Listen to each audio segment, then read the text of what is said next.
안녕하세요. 즐겁고 건강한 닥터유 유병욱 교수의 여행 이야기입니다. 여행이야. 오늘 어디로 여행을 떠나볼까요? 사실 오늘 제가 여행을 떠나고 싶은 곳은 바로 지구입니다. 이 지구에서 사는데 필요한 예방접종이 있다면 믿으시겠어요? 그렇습니다.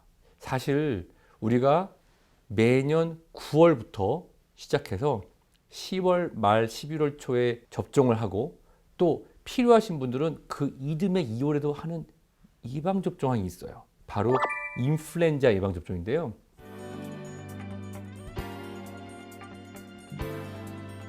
사실 이 지구상에서 하는데 우리에게 가장 필요한 예방접종은 바로 인플루엔자입니다.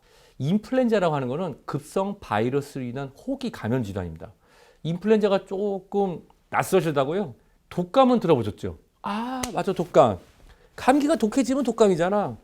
절대로 아닙니다. 감기는 감기를 일으키는 바이러스, 리노바이러스나 또는 코로나 바이러스 같은 가볍게 앓고 지나가는 걸 우리가 감기, 플루라고 하는데, 인플루엔자는 인플루엔자를 일으키는 바이러스가 따로 있습니다. 인플루엔자에 걸리면 죽을 수도 있습니다. 그래서 감기가 독해져서 독감이 되는 것이 아니죠. 지금부터는 인플루엔자라는 표현을 쓰는 것이 맞다고 합니다. 사실 이 급성 바이러스로 인한 호흡기 질환인 이 인플루엔자는 바이러스가 크게 A, B, C로 나눠지는데요. 실제로 사람에게 문제가 되는 게 A와 B입니다. 이 A인 경우에는 우리가 유명한 게 많죠. 뭘까요? 2009년도 맞습니다. 신종플루 H1N1이 바로 이 A형인데요. 왜 지구에서 살려면 인플루엔자 예방접종을 해야 되나? 지구로 여행을 오는 외계인이 있다고 생각하면 분명히 이 인플루엔자 예방접종을 하고 올 겁니다. 그 이유는 그 유명한 스페인 독감입니다.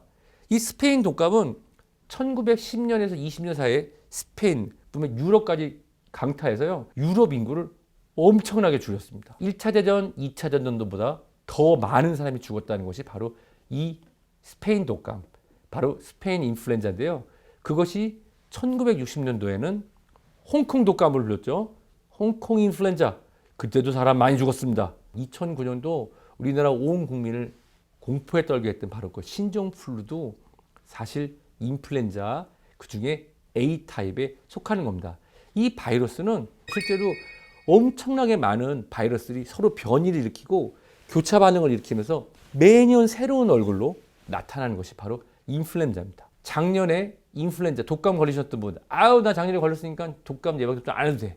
올해 오는 인플루엔자는 작년엔 그리고 평생 지구가 생긴 이래도 한 번도 똑같은 인플루엔자는 돈 적이 없고 계속 바뀝니다. 인플루엔자는 계속 변이하기 때문에 우리가 준비를 해야 되는데요. 그러면 인플루엔자를 우리가 공부를 해야겠네요. 실제로 A가 주로 사람에게 문제를 일으키는데요. 그 유명한 H1N1이 바로 인플루엔자의 대표가 되겠죠.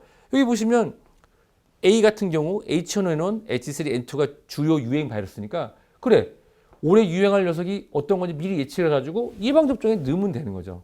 그리고 B형 같은 경우도 두 가지가 있는데 빅토리아와 야마가타라고 불려지는 바이러스가 크게 두 가지가 대표가 되어 있습니다. 여기서 두 개, 여기서 두 개가 서로 변이를 일으키는데 이 인플루엔자 바이러스가 생긴 게 이렇게 생겼어요. 그래가지고 이 안에서 계속 다른 변이를 일으키고 조합이 바뀌니까 다른 얼굴로 나타난다고 말씀드렸죠.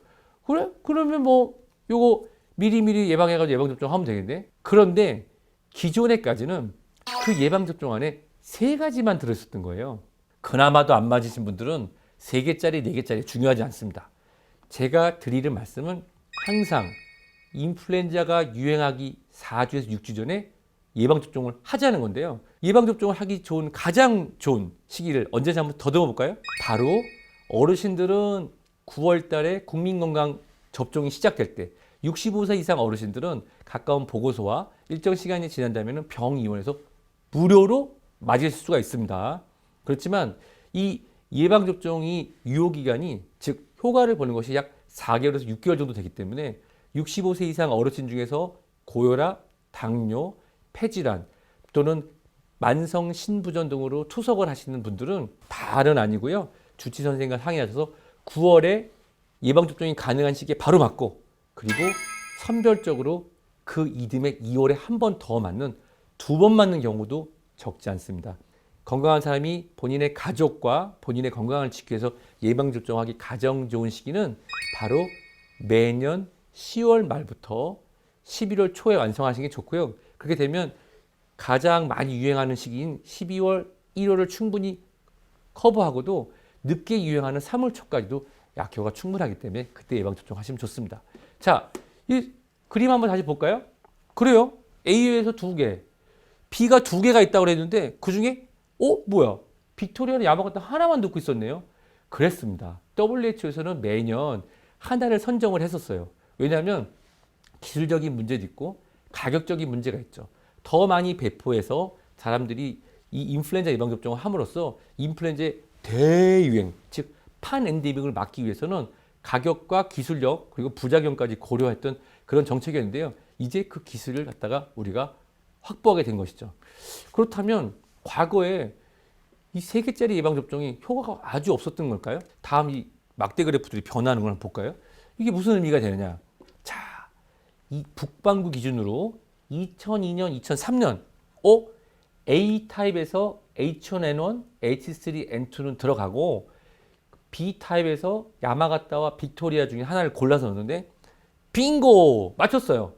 그 해에는 빅토리아만 유행을 했던 거죠. 그 전에는 야마가타만 유행했던 거죠. 그런데 그 뒤에 패턴을 보면 바로 이겁니다. 우리가 인플루엔자 H1N1이 유행했던 그 시기에는 이때 야마가타가 유행할 거라고 야마가타를 넣은 3가 예방접종이 있었는데 실제로는 빅토리아, 검은 막대기가 유행했던 거고 그러면 이 해에는 빅토리아가 유행하겠지? 빅토리아를 갖다가 준비해서 어느 정도 맞췄어요. 맞췄어요. 그런데 이 해는 뭐죠? 절반은 맞고 절반은 안 맞네? 우리가 이런 식으로 해서는 안 되겠다는 결론이 이른 거죠. 유럽에서도 똑같은 일이 발생을 해가지고 그쵸? 안 되겠구나. 발생해서 우리나라, 미국, 뭐 여러 나라 다 분석해 보니까 결국은 부정확한 예측으로 인해서 일부 환자들이 피해를 봤다는 결론에 이르게 된 거고요. 사실은 이 인플루엔자가 도는 것도 보면은 요 시기에 많이 도는데 어떨 때는 초반에는 A가 많이 돌았다가 뒤에는 B가 많이 돌았답니다. 그래서 어떤 분들은 나는 다 나서 4월에 독감 걸렸어 이러신 분들이 있어요. 그게 바로 이 B와 관련되는 겁니다. 인플루엔자가 3개짜리 3가 A에서 2개, B에서 둘 중에 하나 들어왔던 그 3가지를 썼을 경우에 효과가 아주 없는 건 아니지만 효과가 비교적 좀 떨어진다는 거죠. 사실 인플루엔자의 이 효과가 5%만 줄어도 사망률이 엄청나게 많이 올라간다는 건 아실 거예요. 물론 저처럼 3가 예방접종도 매년 맞아서 충분히 항체를 쌓아놓으신 분이라면 그리고 젊으신 분이라면 특별히 문제가 없겠지만 고령인 분들, 기존에 많이 맞지 않으셨던 분이라면 지금부터 하나씩 더 쌓아나가면 좋겠죠. 그래서 실질적으로 이 4가 인플루엔자 예방접종은 이러한 필요성으로 인해 가지고 세계 최초로 개발이 되고 그것이 이제 시장에 나와서 대한민국 우리 국민들도 만나실 수가 있는 상태가 된 것입니다. 자, 인플루엔자 예방접종 오늘 말씀을 드렸는데요. 사실 이 인플루엔자라고 하는 것 우리는 가볍게 넘기는 경우가 많아요. 메르스 코로나 바이러스 사태 때 보셨죠? 젊고 건강한 사람들은 숙주가 돼서 이 바이러스를 막 뿌리고 다닙니다. 결국은 만성질환자나 어린이들, 고령의 어르신들이 결국 피해를 보게 돼요. 젊었을 때부터 차곡차곡 3가냐 4가냐가 중요한 게 아니라 4개짜리 백신도 이제 소개가 됐으니 선택의 폭이 더 넓어졌겠네요. 자, 인플루엔자, 독감이 유행하기 전에 나와 내 사랑하는 가족, 그리고 우리 대한민국을 위해서 예방접종 해보는 건 어떨까요? 자, 오늘 닥터유의 여행이야 좀 다른 시각으로 여행해봤는데요. 즐겁고 건강한 닥터유의 여행이야 오늘 여기까지 하고 다음 시간에 또 뵙도록 하겠습니다. 건강하세요.